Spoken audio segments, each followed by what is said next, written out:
Chers amis rôlistes, bonjour. Alors aujourd'hui, je ne veux pas vous présenter un jeu, juste en fait une petite idée de vidéo qui m'était venue comme ça. Ça fait un bout de temps que ça me trotte dans la tête et l'histoire de l'OGL Gate me pousse un peu, me donne encore plus envie à la faire. En fait, je l'ai appelé système d'Osmater. Le système compte aussi. Alors, titre un peu provocateur, je vous l'accorde. Le système compte aussi. En effet, est-ce qu'un système de jeu de rôle doit-il vraiment coller au monde ou peut-on se contenter d'un système beaucoup plus vague? C'est un peu la question que je pose ici. Bon, bien sûr, il va falloir arriver à classifier un peu les différents systèmes qui existent afin de développer ma petite réflexion. Alors, moi, je pense qu'on peut classifier les systèmes en trois grosses catégories. En fait, les systèmes le premier, les systèmes qui ont été développés pour un jeu spécifique et qu'on utilise en fait à d'autres fins dans d'autres jeux. Ça, c'est la classification 1. La classification 2 pourrait être les jeux vraiment génériques, pensés pour être génériques et simuler un tas de mondes différents. La classification 3, en fait, vient sur tous les systèmes en fait, entre guillemets propriétaires, en tout cas dédiés à un monde particulier. Donc je vous propose d'explorer un peu ces trois approches, ces trois types de systèmes différents. Alors je ne vais pas vous parler de tous les systèmes, hein, je vais vous parler surtout des systèmes que je connais. Des systèmes comme Fate par exemple, je ne connais pas. Il y en a un tas d'autres. Vous pourrez d'ailleurs en fait donner votre avis dans les commentaires, ce qui ne manquera pas de les lire et de les apprécier. Donc voilà. Dans un premier temps, on va commencer par les systèmes en fait qui sont dédiés, qui ont été créés pour un jeu spécifique et qu'on utilise pour d'autres par la suite. Donc je commence par en fait tous les systèmes en fait qui ont été développés pour un jeu spécifique et qui sont été utilisés par la suite dans d'autres jeux. Alors là, ça va dépendre vraiment de l'inspiration du concepteur. Ça va du c'est très bien à mon avis, mais pourquoi avez-vous pris ce système? Je vais donner quelques exemples. Alors déjà, on pourrait, dans les plus récents en fait, de systèmes... alors la plupart, enfin bon, ce qu'il faut dire, c'est que la plupart des systèmes sont surtout récupérés pour d'autres jeux par le même éditeur. Hein. À part effectivement l'OGL, mais ça on en reviendra plus tard. Peut-être le BRP, il y a une partie du BRP qui a été repris effectivement par d'autres, hein, il y a une partie qui est en licence libre. Mais par exemple, et en tout cas à l'heure d'aujourd'hui, le système de Free League, hein, qui est utilisé dans beaucoup de jeux, mais est utilisé dans tous les jeux chez eux en tout cas. Hein, on va le voir dans Star Trek, donc c'est pareil, donc on a une gamme quand même assez large hein, de jeux qui utilisent le même système. Ça va de Tales from the Loop à... Tales from the Loop, je ne sais pas s'il l'utilise ici, je crois qu'il l'utilise. Alien, Star Trek, etc., etc. Alors par contre, donc effectivement, donc là, vous voyez, ça vous avez Alien. Et dans Alien, par exemple, je trouve qu'ils ont repris leur système Year Zero Engine, et ils ont été suffisamment inspirés pour le modifier, pour qu'il colle, de mon point de vue, parfaitement au thème. La mécanique de stress colle vraiment au thème et vous met vraiment dans l'ambiance d'Alien, dans le monde d'Alien. Donc ça c'est très bien, chez eux j'ai pas grand chose à dire, à chaque fois ils arrivent à nous trouver le petit truc qui fait que leur système s'adapte bien à un autre monde. Ensuite, on pourrait parler du BRP de Chaosium, hein, le fameux Basic Role Playing, donc, qui a été à la base créé pour RunQuest, repris dans beaucoup de jeux, hein, on l'a eu dans Toulouse, on l'a eu dans Stormbringer, on l'a eu dans Hawkmoon, enfin bon, toute une gamme comme ça. Et on l'a eu aussi, par exemple, on l'a eu aussi dans Pulp of Toulouse. Alors, là, il y a deux, trois choses à dire. Si vous connaissez tous la blague, tu prends Toulouse et tu l'adaptes. Et selon cet adage, en fait, on pourrait croire que le BRP simule parfaitement tous les genres. Enfin, tous les genres tous les mondes différents. Je ne suis pas tout à fait d'accord. On voit par exemple, le BRP, par exemple, on l'utilise dans Toulouse. et on l'utilise dans Pulp Cthulhu. Hein, donc c'est deux mondes, bien qu'il y ait Cthulhu dans le titre, c'est deux mondes, deux approches totalement différentes. Là, on a de l'horreur Lovecraftienne, et là, on a du pulp. Hein, c'est dans le titre. Donc, c'est quand même un grand écart. Et en fait, moi, personnellement, je trouve que ça ne fonctionne pas pour la version pulp. Autant les personnages sont fragiles, et le BRP, c'est ça. Hein. Le BRP, les personnages n'ont pas beaucoup de points de vie, ils sont relativement fragiles. Même dans RunQuest, d'ailleurs. C'est pour ça que je dis même que le système appliqué à RunQuest, pour des personnages qui doivent venir des héros quasiment divins, enfin, pour moi, c'est pas le système idéal, mais bon, ça, c'est un autre sujet. En tout cas, pour Pulp Cthulhu, là, on veut jouer du pulp, donc on s'est contenté d'augmenter les points de vie, par exemple. On a donné 2-3 dons, on a augmenté les points de vie, on a dit, bah, les critiques, ça compte plus, etc., etc. Moi, personnellement, je trouve ça un peu décevant. Décevant parce qu'en fait, on prend le système, on enlève des trucs, et puis on dit, ça va aller. A contrario, par exemple, on a le système 2D20 de Modiphius. Alors lui, donc, ce que je voulais dire, c'est que le système BRP, pour moi, est parfait pour Cthulhu, avec ce côté de personnage relativement fragile. Hein, donc pour un monde, on va dire, plutôt réaliste. On a le système 2D20, par exemple, de Modiphius, qui a fait Achtung Cthulhu, que je présente, ou que je présenterai un peu plus tard, dans une autre vidéo. Achtung Cthulhu, c'est aussi quelque chose de pulp. Donc entre le pulp de Cthulhu et le pulp d'Achtung Cthulhu, je suis désolé, mais là, le système compte vraiment, parce que dans celui-là, dans Achtung Cthulhu, on arrive à avoir des actions héroïques, à avoir des personnages balèzes, vraiment dédiés à faire du pulp, avec ces histoires de momentum, à faire des actions absolument héroïques. Et là, dans Pulp Cthulhu, en fait, c'est le système BRP, quoi. Donc, on va pas faire tant que ça d'action héroïque. Hein, ça va être vite réglé. Donc, en fait, pour moi, le système compte énormément, mais ne peut pas s'appliquer à tout. Hein. Alors, bien sûr, le système 2D20, par exemple, le système 2D20, pour moi, il s'applique à tout ce qui va être un genre plutôt héroïque, plutôt pulp, comme je le disais. Hein, on le retrouve dans Conan, et il marche très très bien dans Conan aussi, hein, parce que là, on est vraiment dans l'héroïque. Par contre, si vous voulez faire... mais par contre, pour de la high fantasy, il va pas trop, à mon avis, pas trop coller. Est-ce que j'ai quelque chose d'autre à vous dire là-dessus? Oui. Ah bah oui, bien sûr. Parce que là, on arrive, là, je disais, on était donc avec Alien, le système Free League, ça marche très bien. Avec le système Pulp, Cthulhu, avec le BRP, je vais dire pourquoi pas. Pareil avec le système de D20, je vais dire pourquoi pas, parce que là, je vais les laisser cantonner dans un genre, on va dire. Et après, tu as le mais pourquoi. Pourquoi vous avez pris ça?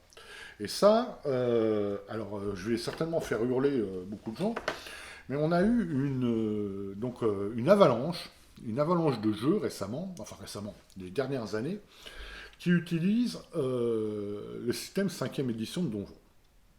Et pour moi, le système 5e édition de Donjon, je parle bien de la 5e édition, c'est fait pour faire de la high fantasy. Le système est prévu pour ça. Hein, d'ailleurs, c'est pour ça que moi, je trouve que... c'est pour ça qu'à un moment donné, je l'aime pas, parce que je suis pas un gros fan de la high fantasy, mais il est vraiment fait pour faire de la high fantasy. Et on a pris ce système, et on lui a collé des mondes totalement différents, à l'appel, et à mon avis, surtout pour avoir le tampon 5e édition dessus. Pourquoi? Parce que ça fait vendre. J'ai plusieurs exemples. Hein. Je prends l'exemple, j'en ai fait une critique sur la chaîne, de Midnight, par exemple. Midnight, c'est un monde dark, sombre, désespéré, hein, le mal à gagner, et on utilise le système 5e édition. Alors on a supprimé en fait des pans entiers, pourquoi? Parce que ça collait pas avec le monde, hein, non, je l'ai plus en tête, parce qu'on a supprimé, enfin on a supprimé des choses, mais on n'a pas mis de règles spécifiques au thème Dark Fantasy. Résultat des courses, on reste avec, par exemple, le coût de récupération des points de vie à Donf après un repos long, par exemple. Et là, dans ce cas-là, on n'est pas du tout dans de la dark fantasy, quoi. Là, ça casse absolument tout, quoi. Hein. Les auteurs n'ont pas eu l'idée de mettre une règle spécifique pour ça, et c'est franchement dommage. Non, pour moi, dans un monde de dark fantasy, les personnages doivent au moins avoir ou des issues psychologiques, ou des issues physiques importantes, et pas se contenter de dire, bah, c'est pas grave les gars, on se repose 1 heure, 2 heures, 3 heures, et puis après, terminé, tout va bien, on y retourne. Non. Euh, on en a eu d'autres, hein, on en a eu plein d'autres en fait. Hein. On a eu, par exemple, il y a très récemment, par exemple, oui, parce qu'en fait, ce que je veux dire, il y a même pire que ça. En fait, il y a des éditeurs qui se sont dit, on a déjà un jeu avec son propre système qui tourne. Eh ben, on va refaire le même en 5e édition. Bon, les gars, là, c'est pour faire du blé, hein, il faut être très clair, c'est pour surfer sur la vague 5e édition. On l'a chez Free League, hein, c'est un des récents, là, je ne l'ai même pas sorti d'ailleurs, en fait. Free League, qu'est-ce qu'ils ont? Ils ont l'anneau unique, avec son système propriétaire. J'en ai fait une vidéo, il simule absolument parfaitement le Seigneur des Anneaux. Donc ils vont le mettre en 5e édition. Et quand vous allez lire dans les propositions de Free League, c'est vraiment transposer et reprendre exactement les mêmes aventures de ce qu'ils vont sortir pour l'anneau unique, pour les mettre dans la version 5e édition. Hein, ouais, bah, moi, je trouve ça, c'est forcer un monde dans un système, quoi. Et moi, j'aime pas qu'on rentre un monde au chausse-pied dans un système. Symbaroum, c'est pareil, il est sorti en 5e édition. Donc, pour moi, ça marche en fait quand on prend un système qui existe déjà, du moment que le système est plus ou moins neutre. S'il a déjà des spécificités assez fortes, dans ce cas-là, vous pouvez mettre tout l'enrobage, toutes les belles illustrations que vous voulez, mais vous aurez toujours cet arrière-goût du jeu de base, enfin du jeu initial. Et à Symbaroum, quand vous jouez à Symbaroum avec la 5e édition, vous avez quand même le goût en arrière-goût en carton-pâte de Donjons et Dragons. Hein. Ça casse un peu l'ambiance, enfin, ça c'est mon point de vue. Voilà, donc ça c'est pour tous les systèmes en fait qu'on a repris, hein, et qu'on veut forcer dans un monde qui n'est pas prévu au départ. Alors il y en a, ça marche, il y en a d'autres, ça marche moins bien. Ça c'est pour ce que j'en pense. Ensuite, nous arrivons aux systèmes, les systèmes génériques, donc les systèmes qui ont été prévus pour être utilisés dans un tas de mondes différents. Alors, il y en a deux gros qui me viennent à l'esprit immédiatement. C'est un peu le premier, c'est vraiment l'ancêtre, c'est GURPS, et le beaucoup plus récent, c'est Savage World. Alors moi je connais plutôt GURPS par rapport à Savage World, donc Savage World je vais pas pouvoir trop en parler, mais par exemple GURPS, donc il y a un nombre, je pourrais pas vous dire combien, incalculable de monde qui a été adapté, qui a été pris pour fonctionner avec le système GURPS par exemple. Donc en fait les systèmes, là j'en ai deux, hein, j'ai le Conan et Swashbuckler. Vous voyez que c'est quand même deux univers différents. Alors, et après, des univers très différents, hein, parce qu'on peut faire, il y a eu une version de Traveler, GURPS Traveler, donc de la SF. Il y a eu vraiment, vraiment, vraiment beaucoup de choses. Donc, le système de base, lui, il est neutre, vraiment très neutre. Et donc, c'est chaque supplément qui va donner ou des spécificités, ou en fait le contexte. Et en fait, la plupart du temps, dans GURPS, on a un peu de spécificité et énormément de contexte. Donc voilà. Donc, mais par contre, ils modifiaient quand même pas trop le système, quoi. Donc il restait, alors avec 2-3 bricoles, par exemple, il y a des systèmes, il y a un système de combat de masse dans Swashbuckler, par exemple. Il y a pour Conan, il y a des spécificités pour la création des personnages, etc., etc. Donc en fait, voilà. Donc ça, c'est vraiment les systèmes qui sont faits qui ont été pensés à la base pour accueillir différents mondes. Ça marche pas trop mal, mais moi je les trouve quand même relativement un peu lisses pour ma part. Voilà ce que je peux dire sur les systèmes génériques. Alors maintenant, je vais vous parler un peu des systèmes spécifiques. Alors, le système spécifique, c'est un système qui a été développé vraiment pour un monde, et en ayant ce monde en tête quand le concepteur a développé son système, et pour donner une couleur, une une couleur à son système pour que le monde, en fait, soit parfaitement représenté par le système. Alors le premier, vraiment le premier auquel je vais penser, par exemple, c'est celui-ci. C'est le fameux James Bond. Pourquoi? Parce que c'est, à mon avis, l'archétype type du jeu pour lequel le système a été pensé pour le monde. James Bond, c'est le jeu qui introduit les points de héros. Enfin, pas tout à fait le jeu qui introduit les points de héros, c'est Daredevil, mais en tout cas, c'est celui qui l'a vraiment mis, l'a intégré vraiment dans un concept fort au sein même du jeu, avec ses systèmes de blessures qui n'étaient pas des systèmes de points de vie. Le système a été prévu pour simuler James Bond. Et en fait, ça pour moi, c'est vraiment l'archétype du système prévu pour un monde spécifique. Vous n'irez jamais adapter le système-là à un autre monde, ça me paraît complètement stupide. D'ailleurs, au petit passage, en fait, il est quand même étonnant que Bond n'ait jamais eu de nouvelles éditions. C'est un jour, il y a un éditeur qui se dit bah, on ressortira Bond, ce serait bien de le ressortir au goût du jour, parce qu'en fait, les gadgets ont un peu vieilli. Hein. Mais, question système, ça, c'est de la balle. Alors, vous avez aussi, par exemple, tiens, si je veux faire une opposition entre deux systèmes, vous avez les systèmes de super-héros. Alors, les systèmes de super-héros, vous avez par exemple le Mutant et Mastermind qui est sorti il n'y a pas si longtemps que ça, qui utilise le système D20. Bon, bah pour moi non. Bon, je préférerais toujours jouer par exemple à un système comme Hexagone ou Icône, ou même le Marvel super-héros qui, tous les trois que je viens de vous citer, sont des systèmes prévus pour jouer des super-héros.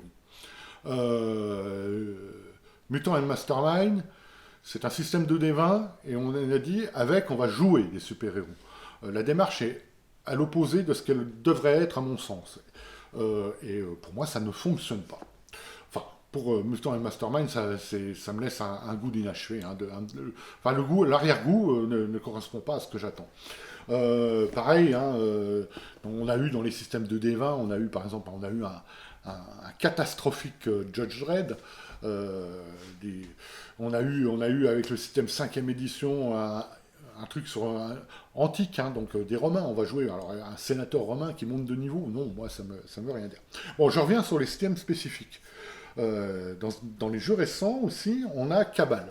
Et Cabal, dans ces systèmes, il met en place, alors Cabal est un monde très particulier, on est bien d'accord, mais son système, avec son échelle de Jacob, tout a été prévu pour refléter ce monde, pour donner, quand vous jouez le système, vous êtes vraiment dans le monde de Cabal.